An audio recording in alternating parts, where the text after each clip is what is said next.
Hello everyone. In this lesson, we will learn about sequencing events in time and expressing time and date in Mandarin Chinese. Use different sentence patterns and word order. In Mandarin Chinese, word order plays an essential role in sentence structure. When it comes to expressing time and date, the two most common sentences patterns for expressing time in Mandarin Chinese are subject plus time plus verb plus object, or time before the subject, then the verb, then the object.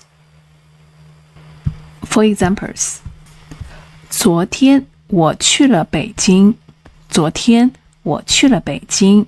I went to Beijing yesterday. 我明天有中文课。我明天有中文课。I have Chinese class tomorrow. 上星期六我们去了海边。上星期六我们去了海边。We went to the beach last Saturday. 明年我会开始学习法语。明年我会开始学习法语。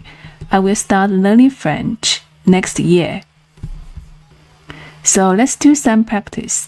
Practice 1. Translate the following sentences into Mandarin Chinese. So there are 5 sentences. How to say these sentences in Mandarin Chinese? Practice 2. Write a sentence in Mandarin Chinese to describe the following. I will have a meeting at 10 a.m. tomorrow. In this lesson, we have learned how to use word order and time words to express time and date in Mandarin Chinese. Remember to pay attention to the sentence pattern and the position of time words in the sentence. Thanks for watching. See you in the next lesson.